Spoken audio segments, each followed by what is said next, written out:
In the busy city of Festac lived a young girl named Chisom. She was orphaned at a tender age, and so the responsibility of raising her fell on her aunt, Auntie Ada, who was her mother's sister. From the very beginning, it was obvious that Chisom was different, not because she was particularly tall or short, neither because she had an extraordinary talent for anything, but because of her deep and undeniable love for food. Unlike most young girls of her age, who would be forced to go to the kitchen to learn how to cook, Chisom needed no one to force her. The kitchen was her place of joy. "Chisom, come and help me in the kitchen," Auntie Ada would call out, and immediately Chisom would run to the kitchen. "I am coming, Auntie." Immediately Chisom sees the ingredients waiting to be transformed into a delicious meal. Her face would lighten up. But it wasn't just the cooking that excited Chisom, it was majorly the eating. She could eat anything at any time, and no matter how much she consumed, her body remained slim and thin. It was as if her belly was a bottomless pit. At first, Auntie Ada found it amusing. "Ah, Chisom, you and food, sha," Auntie Ada would say, shaking her head as she watched Chisom devour a mountain of rice. "You better be careful before you eat me out of this house." Chisom would laugh and shrug, continuing her meal without a care in the world. But as the years went by, her eating habits only became more noticeable. And one particular incident made her auntie stop seeing it as being funny. Chisom was often left in charge of feeding her little cousin, baby Ifoma, when Auntie Ada went out to the market or for work. It seemed like a simple task. She just needed to make some baby food, feed the baby, and then go about her day. However, for Chisom, the baby food was not just for the baby. "Chisom, I am going out," Auntie Ada announced one morning as she grabbed her handbag. "Make sure you feed Ifoma and make sure she eats the porridge. Don't let her play too much before she eats." "Oh." "Yes, Auntie," Chisom replied eagerly. And the moment her auntie left, Chisom mixed the baby's porridge, carefully stirring the pots. Ifoma was playing on the mat, banging a wooden spoon on her empty bowl. "Time to eat, Ify," Chisom said, dishing out the porridge and placing a small portion in the small bowl for the baby. She fed her cousin dutifully, smiling at the baby's gummy smile. But as soon as Ifoma was full, Chisom looked at the remaining porridge and couldn't resist it. "Ah, this porridge is too good to waste though," she muttered to herself as she grabbed a spoon and started devouring what was left in the pot. In few minutes, the pot was scraped clean. Hours later, Auntie Ada returned home. She dropped her basket of vegetables and sniffed the air. "Ah, it smells like porridge," she said. "How is Ify? Did she eat her food?" Chisom grinned. "Yes, Auntie, she ate very well." But as Auntie Ada picked Ifoma up, she frowned. The baby did not feel as plump as usual. "Why isn't this child adding weight?" she mumbled, eyeing Chisom suspiciously. But that suspicion turned into full-blown certainty one afternoon when Auntie Ada returned home earlier than expected. She walked into the house just in time to catch Chisom sitting with her legs crossed on the floor, eating the baby's food with delight while Ifoma played nearby. "Chisom!" Auntie Ada's voice thundered through the house. Chisom's spoon froze halfway to her mouth. She looked up, wide-eyed, and swallowed nervously. "Auntie, I already fed Ify. I just did not want the food to waste." "So you're telling me that you, a grown girl, you are competing with a baby for food?" Chisom dropped the spoon and began to plead.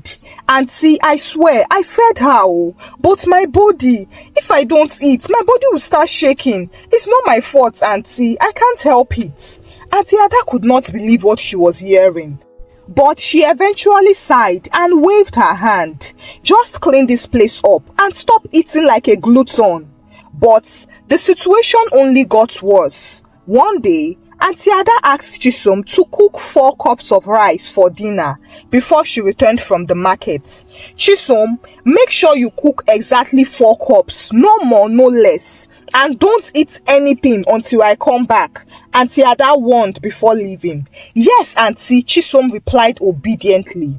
But as the rice cooked and the aroma filled the air, Chisom's stomach began to rumble. She tried to distract herself by sweeping the floor, but the smell was too tempting. Before she knew it, she was sitting at the table with a steaming bowl of rice in front of her. "I'll just take a little," she whispered to herself. But after the first spoonful, she couldn't stop. She ate one bowl and then another, and before she knew it, the entire pot of rice was empty. When Auntie Ada returned and saw the empty pot, she was livid. "Chisom, did you eat all the rice?" Chisom stood there shaking in shame and fear. "Auntie, I don't know what happened. I just took small. I did not know when it finished." Auntie Ada threw her hands up in disbelief. "This girl will finish me. Do you know that rice was supposed to be for the both of us for this night and tomorrow? How can one person finish 4 cups of rice? From this minute, no more food for you until tomorrow evening. The rice you ate is your 3 square meals for the day." Chisom's eyes widened. "Auntie, please don't do that to me. I beg you." But Auntie Ada was firm. She locked the kitchen and hid all the snacks away. By 10 a.m. the next day, Chisom's body began to tremble. She tried to ignore it, but soon she could barely stand. She was visibly shaking. Auntie Ada, who saw her knees shaking like a leaf, panicked. Chisom, what is this now?" She rushed to the kitchen, unlocked it, and hurriedly gave Chisom food before she would collapse. "Take and eat, before they will say I killed you because of food." Auntie Ada was no longer comfortable with Chisom's situation. She knew that something had to be done, and so she decided to test Chisom's limits. She cooked an entire bucket of rice and set it in front of Chisom. Eat everything. Maybe if you overeat, you'll finally learn your lesson." But to her shock, Chisom happily grabbed a spoon and dug into the rice. In just a few minutes, half the bucket was gone, and by the time Auntie Ada blinked, the whole bucket was empty. Auntie Ada stood frozen with her mouth open. "Chisom, are you an elephant? How did you finish all that rice?" Chisom shrugged, licking her lips. "Auntie, it wasn't that much now."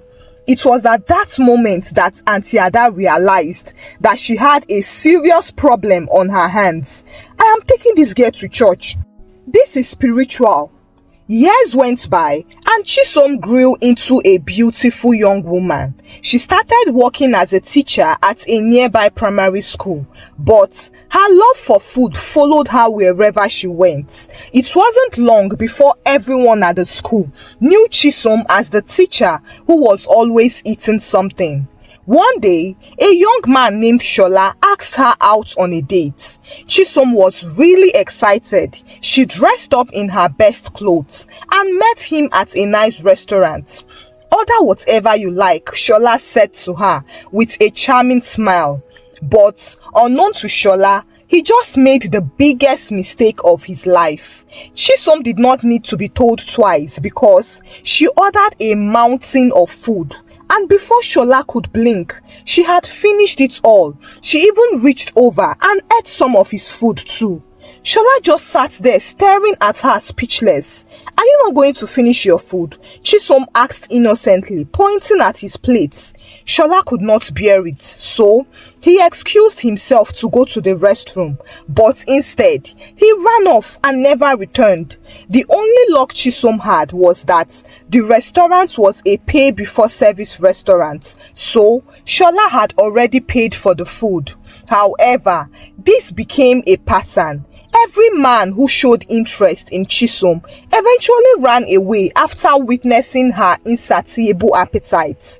Her close friend who worked in the same school with her was also worried about Chisom's relationship with food and tried to caution her. Chisom, you need to discipline yourself. You are gradually eating your way out of marriage at this rate. But Chisom did not care. I know the man who will love me for who I am is out there. He will soon locate me, she said confidently. And sure enough, one day she met Kola. He was different and did not mind her eating habits. He would even make jokes about it. Chisom, take it easy with the food before you swallow me next. He would laugh. But Kola was patient and kind. He loved Chisom and knew that she just needed discipline to help her with her habits.